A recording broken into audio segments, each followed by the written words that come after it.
Good evening and welcome back to Falcon Update here on YBTV. I'm PJ Rydell. And I'm JC Seltzer.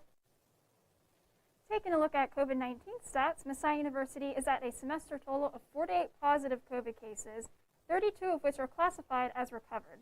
Additionally, there are 10 total employee positive cases for the semester, 6 of which are recovered. See Messiah's COVID-19 dashboard webpage for more information regarding those definitions and data.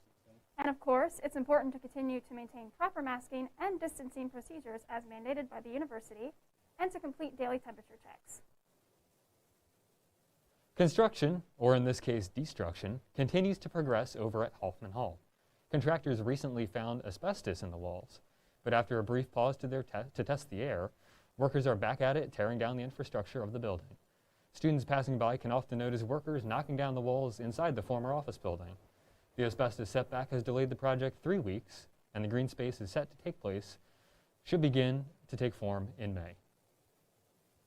With the lack of organized gatherings as a result of COVID-19, students have taken it into their own hands to create exciting events. Sophomore Aaron Lounsbury organized a campus-wide game of Manhunt on an Instagram account named Messiah Manhunt. Exactly 100 students signed up to play this Saturday, making this one large event. I actually had seen a TikTok that was saying we need to normalize adult versions of hide and seek. And I was like, that would actually be really fun. And then I thought, wouldn't that be fun to do on a campus-wide scale, just on all the buildings and all the campus? So then that kind of sparked that. And I started the account and a lot of people followed it. Players are divided into 4 color-coded teams. These teams were all spread apart in order to effectively social distance, and team captains were the only players allowed to tag. The event gained a lot of publicity among students, despite it being independently run, and was a great way to form a sense of community on campus. Lounsbury hopes to organize more events such as this for the future. On Friday, students safely gathered behind the Agape Center for a community picnic put on by the Sustainability Office. Attendees enjoyed food and fellowship in anticipation of the spring weather. Social and interacting with other people and just well-being of people is such an integral part of sustainability that we thought, hey, let's see what the needs are on campus, and just having more of that time to interact with people was one of them.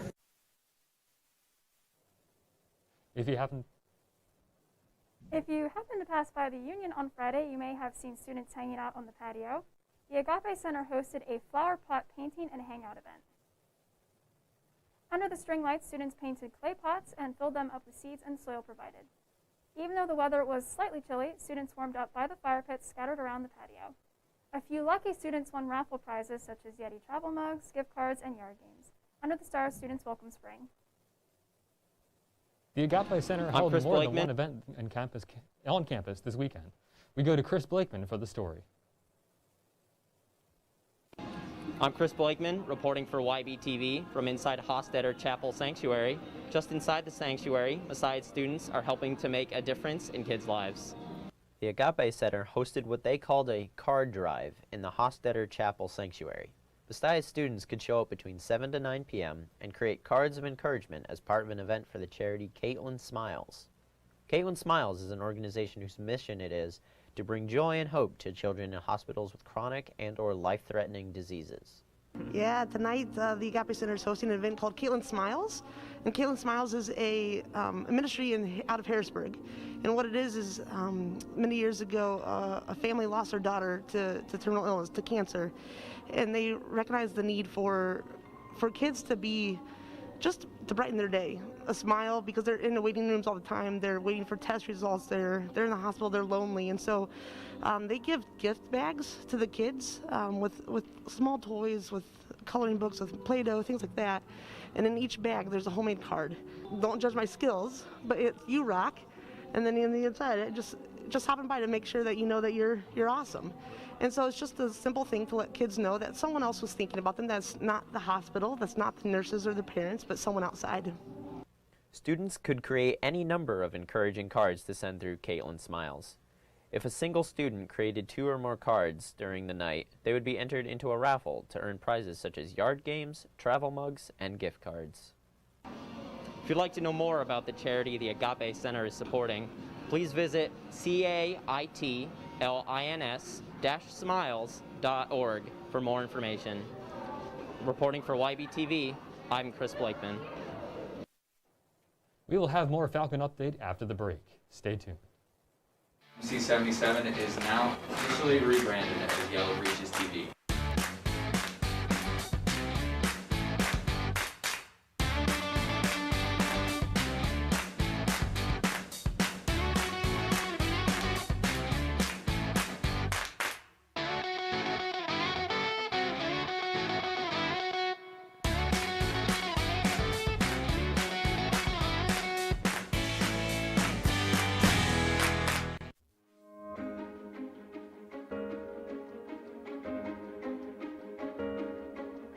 A student would want to study the finance major here at Messiah for several reasons. Students here are working and practicing in a setting in our finance lab with technology that they're going to use when they leave here and work in the field. And so our students are certified in Bloomberg. In addition, in several classes, our students are actually performing consulting projects with local financial and investing firms. I think the biggest thing that surprised me about coming for the finance major here was just the scope that you get in all the different classes. So anything from corporate finance to portfolio management and security analysis, you touch on everything. Getting into Investment Club was something I really was looking forward to coming here to Messiah. I knew from very early on I wanted to get involved. There's nothing wrong with going out, being successful, making money, but not allowing money to have a higher place in your life than God. So our goal is to get our students started off on their career path quicker and better positioned than any of their peers.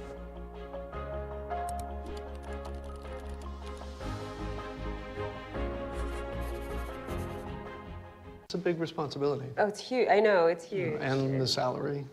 Oh my god, yes. Right? I mean, like, I was about to move in with my parents, and right before, yeah, so this saved me. I really believe in you, you know? Thank you. It's nice to hear that from someone. These are cool. Did you, what did you...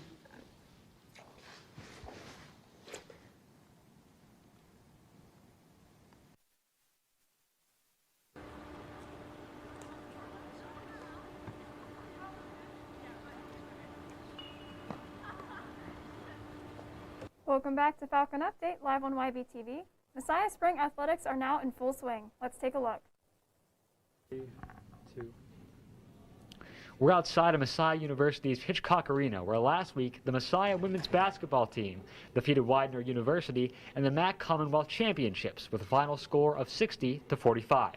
Despite the abrupt and discouraging end to last season, the Falcons came back strong this year, going into the championship with an undefeated record of 10-0. Their excellent performance earned them a seat in the MAC Commonwealth Championship against Widener University. Of course, Widener is no stranger to Messiah. Having faced off against the Pride 2 times already this season, the Falcons took their previous experiences competing against the team into consideration when putting together their plan for the big game. Well, I actually expect them to play zone. They had not done that, and since we won the first 2 games, my thought would be they would mix it up, and they put that out there in the first half to kind of, so they did that. We were ready for it, but we didn't execute with that. Other than that, we knew it was going to be really hard. It's going to be a battle inside. I thought our kids did a really great job on Shank, number 20, for them. I mean, she's a great player, and she really didn't get it going until the end, so that really helped us. Senior guard Jay Davis played an aggressive game, scoring 23 points and taking 11 steals throughout the championship. After the Falcons claimed victory over the Pride, Davis was named the MAC Commonwealth Championship's most valuable player.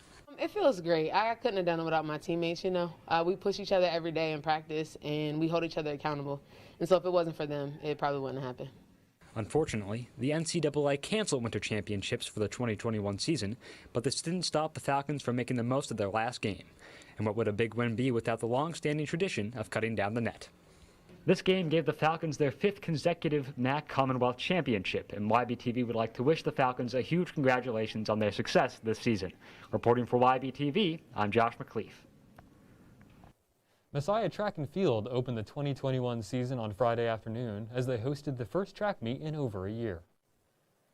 Messiah opened the season strong, with both the men's and women's teams finishing in first place overall. Messiah's women's team dominated their competition, scoring 296.5 points, leaving second place York College in the dust with 118.5 points. Messiah's men's team finished ahead of York College as well, scoring 176 points compared to just 154 for York. Messiah's Esther Sealand had a big day, finishing in first place in both the 800-meter and 1,500-meter competitions. Messiah's women's relay teams also swept first, second, and third place in the 4x400-meter relay. In the 10,000-meter competition, Messiah's Sarah Gaston placed first, and her time of 38 minutes and 27 seconds placed her in 7th all-time in Messiah history. Messiah also took home first in women's high jump, as Emily Gurley beat out Stevenson University with a height of 4.58 meters. For the men, Brendan Proven dominated the competition, placing first in the 100-meter long jump and triple jump. In both jumps, he set personal best on his way to victory. Josiah Zara claimed another first place for the Falcons, claiming victory in the men's pole vault with a 3.95-meter performance. Congratulations on the track team for dominating the season opener. They'll be back in action on April 1st at York College. On Wednesday night, men's lacrosse hosted the Lions of Albright College. The Falcons got off to a hot start, dominating on both sides of the ball and jumping out to a quick 4-0 lead in the first quarter, thanks to 3 goals by Sam Stone. Messiah would tack on 1 more goal in the second quarter, but Albright would score 2 in the second quarter to cut into the Falcons' lead for a 5-2 Messiah lead at halftime. Whatever was said on the Albright sideline during halftime worked wonders for the Lions as they came out in the second half roaring. Albright would outscore Messiah 5-1 in the third quarter, evening the score at 6-6 going into the final frame. Albright would keep their foot on the gas to close out the game, burying the Falcons with 5 more goals in the fourth quarter. By the final buzzer, Albright had rallied back from a 4-0 deficit to defeat the Falcons 12-7. After being postponed on Saturday afternoon, Falcons now look to get back in the win column on Wednesday night versus Hood College. Women's lacrosse has been red hot so far this season, and they kept on rolling this week. On Thursday afternoon, the Falcons crushed DeSales University by a final score of 18-2. The Falcons had their foot on the gas early and often, scoring 13 goals in the first half alone, and netting 5 more in the second half. The Falcons had 10 different players score goals in the game. Rachel DeLate led the way for the Falcons with 4 goals and 7 points overall. On Saturday, the Falcons continued to dominate as they cruised past the Alvernia Golden Wolves by a final score of 21-7. The Falcons didn't waste any time, jumping out to an 8-0 lead in just 5 minutes and 10 seconds. By halftime, the Falcons had already put up another 8 goals, leading 16-5 going into the second half. The Falcons would control the second half as well, finishing the game with 5 more goals to make it a 21-7 win. Abby Howard led the Falcons with 4 goals, while Amanda Wadsworth and Katie Heck each scored 3. Messiah's 21 goals were good for a season high, and their most in program history since April 13, 2019. The Falcons improved to 5-0 on the season and are tied for first place in the MAC Commonwealth. They'll look to improve to 6-0 when they take on Hood College on Wednesday.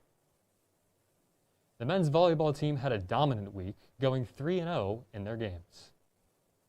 On Wednesday night against Stevenson University, the Falcons found themselves down 2-0 early on the edge of defeat. The Falcons would rally to win the next 3 sets and complete the comeback. Mason Nisley led the way with 26 kills, good for his 3rd straight match with at least 26. Senior Ian Parsisic set a personal season high mark with 19 kills. The come-from-behind victory improved the Falcons' record to 9-1, continuing the Falcons' best start in program history, and marked the first time Messiah men's volleyball has ever beaten Stevenson University in program history. Coming off the huge win against Stevenson, the Falcons hosted Eastern University in a volleyball doubleheader on Saturday afternoon. The Falcons didn't lose any of their momentum as they swept the doubleheader with 3-1 victories in both matches. In both matches, Messiah won the first 2 sets, dropped the third, then put the match away with a victory in the fourth. In set 4 of the second match, the Falcons found themselves in a bleak 22-15 hole, but managed to battle back and tie the game at 22. The set would be a back-and-forth battle to the end, with Messiah prevailing with a final score of 30-28 to win the set and the match.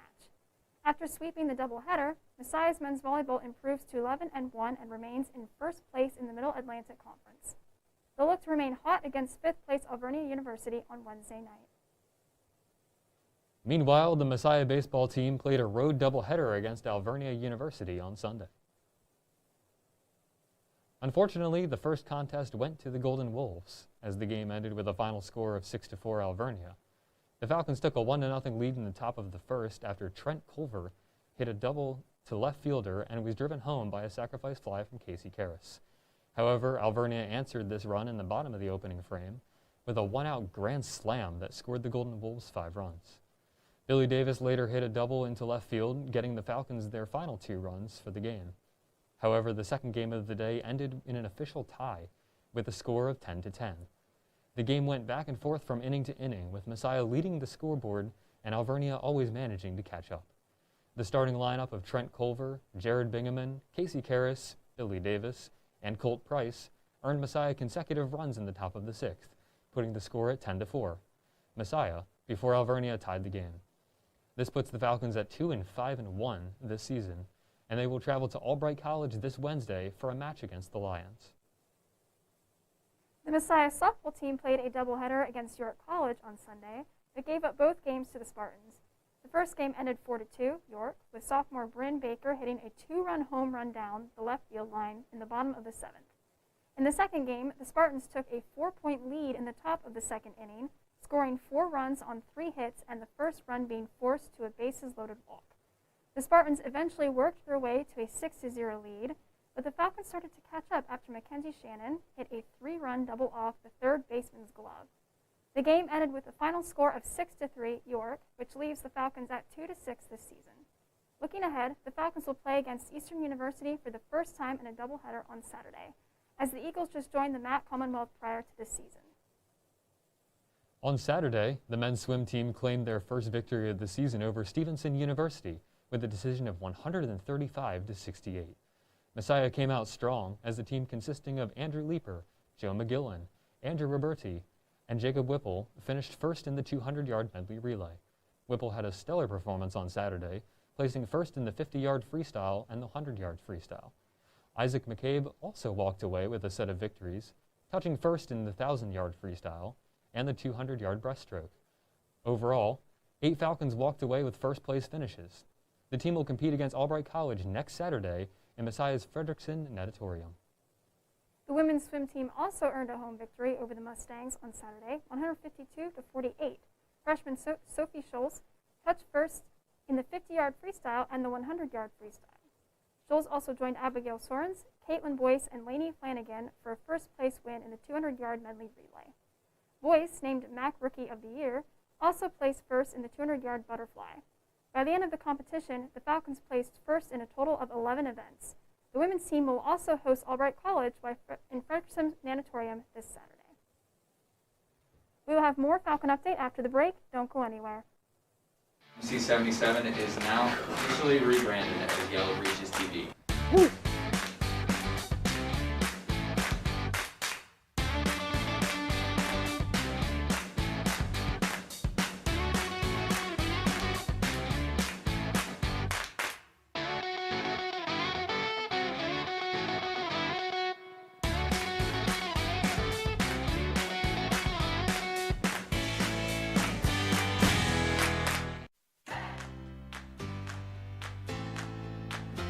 My name is Nathan Sims. I'm a junior at Messiah, and I'm a double major in both film and media arts and Spanish. I grew up making films as a kid. I saw that Messiah had a film program, and so when I visited, I just thought this is the perfect fit. Both the theory and practical considerations here have really increased my skill set, not just in a technical sense, but also from a theoretical perspective as well. I think the biggest piece that I'll add to my portfolio before I graduate is the final film for the junior and senior film project. That'll probably be my crowning achievement because I'm working with so many other artists and other film majors, and it's just been a really great opportunity so far. I think I'm most excited to use skills I've learned in documentary class. I have to make ethical decisions in every step of the process to really come up with a strong and truthful way to tell someone else's story. I think my professors have done a really great job of being strong examples for what combining your faith and your ethics with an art form like film, what that looks like. And so the interactions have almost always been positive because they're really invested in what their students are learning. One of my most valuable experiences was my internship, where I was able to actually apply what I learned in the classroom to the real world, and I think that's a completely invaluable experience. Personally, I did my internship with the Department of Natural Resources in Maryland. One of my favorite experiences at Messiah so far has actually been the Splice Film Festival, which allows students to submit their own personal work. And being able to share the art that I created as well as my fellow classmates was absolutely beautiful.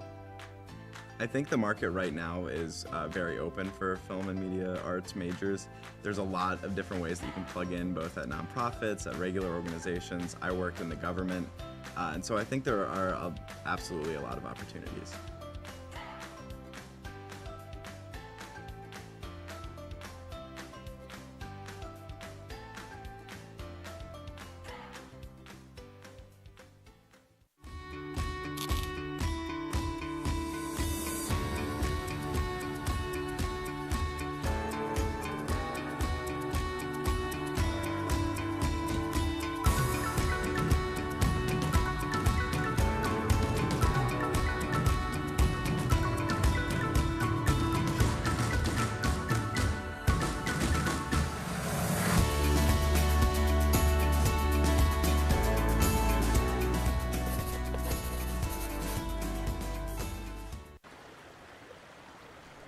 You're watching YBTV.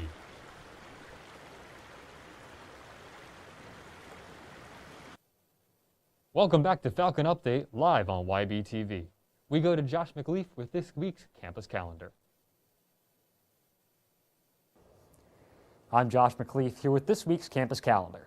Because of COVID-19 restrictions, events on campus may look different from before, but that doesn't mean there aren't plenty of ways to get involved. Here are some exciting virtual and in-person opportunities to look out for in the upcoming week. On Tuesday, March 23rd, the Women of Color Support Group will meet from 4 to 5 p.m. through Zoom. The support group aims to create a safe space for women of color on Messiah's campus and encourages these students to partake in discussions surrounding mental health, social issues, and identity. For more information and details, check out the most recent This Week at Messiah mass email. On Wednesday, March 24th, the Career and Professional Development Center will be holding their government and nonprofit virtual recruiting event. Students from all majors can sit in on group discussions or have one-on-one meetings with employers including, but not limited to, Milton Hershey School, Mennonite Central Committee, Peace Corps, and the Shalom Project. Sessions are being held from 1 p.m. through 4 p.m., and students can sign up via Handshake. On Wednesday, Messiah will also be virtually hosting their 3rd annual Human Library Project. Students are invited to come unjudge someone and participate in conversations that challenge stereotypes. There's a wide variety of books to choose from, as students can listen to speakers reflect on their experiences in missions, ministry, and their time at Messiah. Session times and sign-up instructions can be found by following the link in the recent mass email sent out. Messiah's Human Rights Awareness Group will also be hosting a virtual panel event on Wednesday, titled 12319, shedding light on the creation, implementation, and impact of the COVID-19 vaccine. The panel will feature presentations from Dr. Milan, Professor of Biology, Dr. Lane, Associate Professor of Social Work, and Dr. Jones, Associate Professor of Nursing, among others. The meeting will be held from 8 p.m. to 9 p.m., and the Zoom link and passcode can also be found in the most recent This Week at Messiah mass email. On Friday, March 26th, SGA will be holding a civil discourse panel in Hostetler Chapel from 7 p.m. to 8:15 p.m. In light of recent political tension, the goal of the panel is to foster political reconciliation and teach students how to have constructive and meaningful conversations with those of different political beliefs. Students are invited to partake in discussions led by professors from various departments and student representatives from both Messiah Conservatives and Messiah Democrats. Limited seating is available, so make sure you sign up through the link found in the most recent and mass email. On Saturday, March 27th, SGA is also hosting a carnival night on the patio of the Larson Student Union. Students are encouraged to come out and enjoy some fun games, food, and awesome prizes. Carnival night will be held from 6:30 p.m. to 8:30 p.m. For more events happening around campus, check out the recent This Week at Messiah mass email. There are plenty of ways to get involved and stay busy. That's all we have for this week's campus calendar. I'm Josh McLeaf. Thanks, Josh. Let's go to Nolan Hogenboom with this week's Falcon Feature. Welcome back to Falcon Features. I'm Nolan Hogenboom. This week, we'd like to highlight Dr. David Vader in appreciation of his 28 years of service at Messiah University. Dr. Vader is a professor of engineering and the co-founder and director emeritus of the Collaboratory for Strategic Partnerships and Applied Research. In this role, he's the advisor for the Collaboratory's electric tricycle fabrication project, benefiting people with disabilities in Burkina Faso. Additionally, the engineering department's enrollment doubled during his tenure as chair. Overall, the impact of Dr. Vader on the Messiah community is undeniable, and we wish him all the best as he pursues other opportunities. That's this week's Falcon Features. I'm Nolan Hogenboom. Thanks, Nolan. What is your favorite spring activity? We go to Paul Callender for this week's Falcon on the Street. In light of springtime coming up, on this week's episode of Falcon on the Street, we're asking students what is their favorite springtime activity. My favorite activity during spring is to hammock down by the beaches because it's cool enough and it's also warm enough to enjoy that perfect day. My favorite thing to do in the spring is probably just going outside and also going to the zoo that's near my neighborhood. My favorite springtime activity is just chilling on the benches, especially the new ones they put around campus, enjoying the breeze. It's really relaxing and it's a nice way to unwind. My favorite thing to do in the spring is probably kayak in the lake that's near my house. Well, I'm not the type of person who really goes out a lot, but like for spring, I guess I like to just sit out, have a picnic with some friends, just talk to them, get to know them better, and just have a good time. My favorite thing to do in the spring is probably take my dog for long walks around local parks and go hiking with my family. My favorite thing to do in the spring is start going out, hanging out with friends outside, and most importantly, start to wear shorts. Going out for a run, as I'm a part of the Messiah Cross Country and Track and Field team. I really like the community that it provides going out for runs in the warm weather. My favorite springtime activity is watching March Madness. Getting back outside and playing sports like Frisbee or basketball. Those are some great answers, and that's all we have for this week's Falcon on the Street. Make sure you're enjoying some of that warmer spring weather as it comes up. My name is Paul Callender, sending back to the desk. Thanks, Paul. After the break, we will have Liz Kiley here to talk about the Human Library. You won't want to miss it. Stay tuned. My name is Arkel Brown. I am a senior communication major here at Messiah. Within our community, honestly, it's like one big family. Everyone relies on each other to get certain projects done. You know you can depend on other people within the communications department. Throughout the years, my skill set has completely evolved. I was actually able to do color commentating for the men's basketball last season, so it was pretty fun. I take pride in these extracurricular programs. I am the student assistant basketball coach for the women's basketball team. This year is my 4th year working. They've really become another family here for me on campus, and it just made me adapt so easily. And basketball is something I've always loved, so it was natural. The interactions between professors and students here are amazing, honestly. I couldn't ask for any better interactions with my professors. They're so caring, they're so loving, they're generous, and they're always open to anything you have to say or any questions that you have. They really want to be there for you. My Christian faith is everywhere in the classes, whether it's being through prayer before classes or having devotion. It's always tied in with our Christian faith. Like, we have to be honest. We have to know we have to keep God first in every situation and know that without God, we wouldn't even have the opportunity to be where we are. It definitely keeps us grounded. And I think Messiah has taught me so much about myself within the communication department as how I relate to people, how people relate to me. We understand each other's differences. And I think I'll be ready for the real world once I graduate.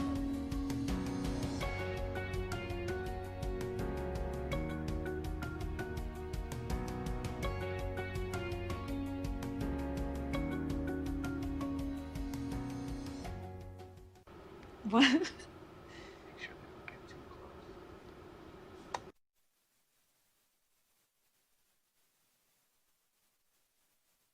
You're watching Falcon Update live on Messiah University's Yellow Breeches Television.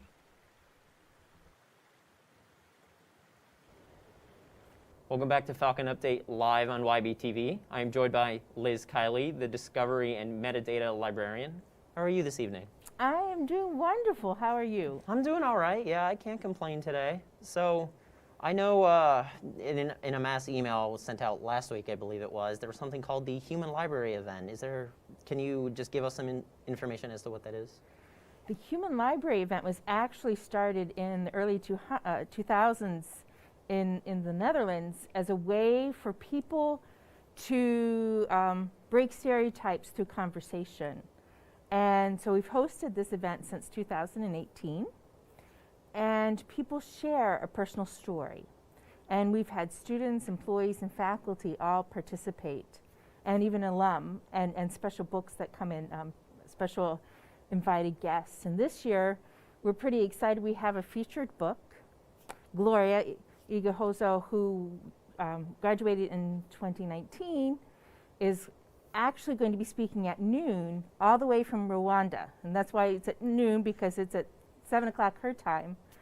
and she got her master's in global health, and so she'll be giving us a bit of her story, but she was a participant, a book in the Human Library for the first 2 years that we did this as well. All right, so it's definitely been a long time coming to come over here to Messiah. But yeah. Yes. When exactly is this event? It is Wednesday, and because of COVID, it's virtual. And so it used to be on a Wednesday afternoon for a 4-hour straight block with several books speaking at once. And since it's online, we decided to go ahead and do different sessions at different times during the day. So if you're available in the morning, there's a session at 10 to 11. There's a session 3 to 4 p.m. and a session 7 to 8 p.m. And of course, Gloria is at noon. And Gloria is the only book speaking at noon. But there are 5 to 6 books speaking at each of the other times. All right, so I know you said that the Human Library idea came about in the Netherlands, but how exactly did it come over here to Messiah? Who came up with the idea to bring it here? Well, Todd Allen, when he was brand new to campus, came and wanted to speak to the library about hosting this event because, of course, it's a natural pairing. Human Library event, living books, working with Murray Library.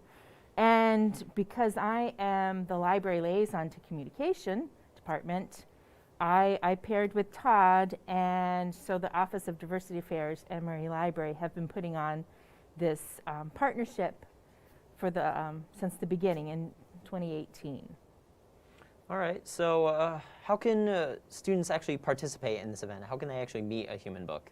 Okay, so there are posters, they're all over campus. They're purple, and they have a QR code that you can scan with your phone. That'll take you to the website to sign up. There's also a link on the library homepage. If you go to the library homepage, it'll say sign up here to read a Human Library book, and it'll take you to a page available with their book titles and their summaries and the time that they're speaking. So not every book is available at every time. Yeah, at least we have some options to choose from at different times, yeah. But I know you said about Gloria Mbozo, I believe you said it Yes. was. But what about all the other books? What kind of stories are other people going to tell? Oh my, if you're into travel, world travel, we've got our library director, Linda Poston, who's talking about travel around the world in 30 days and visiting 5 different cultures at that time. We've got Lori Mers, who actually traveled, did a pilgrimage, the Camino el Santiago, which is basically the Pilgrim's Walk in Spain. It's a 500-mile trek, and she did it by herself with just a backpack. We've got Marcel Giovanetti, who's talking about what it's like to be dealing with raising your children and taking care of elderly parents. We have Sarah Myers, who's talking about what it was like after she got out of college and was offered 3 jobs, and how did she decide which job to take. We have a student, Brianna Pai, who's going to talk about how being at Messiah has changed her as an artist and her faith. So Dr. Paul Johns is talking about a fire that happened at his home just before he was going to go off to college and how that changed.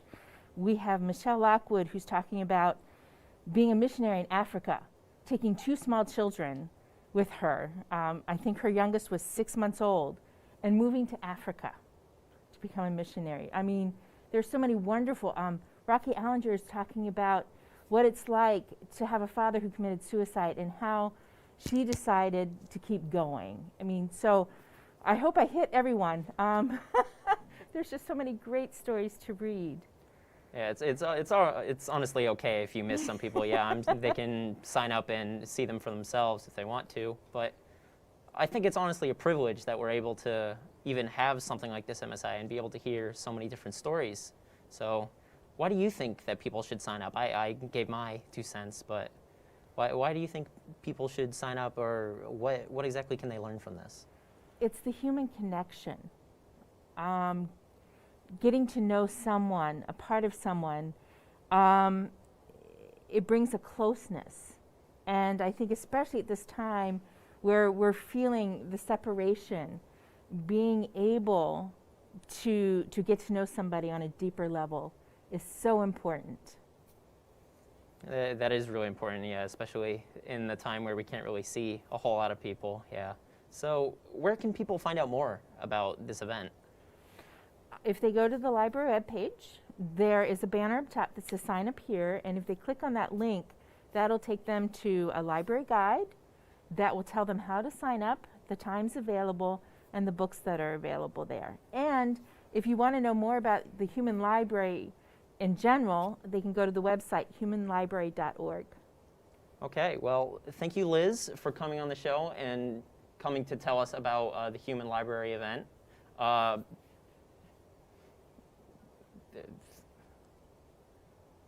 Once again, the event is on Wednesday, March 24th, with 3 sessions throughout the day. For PJ Rydell, JC Seltzer, and other fantastic reporters, you're watching YBTV. Thank you for tuning in, and have a great night.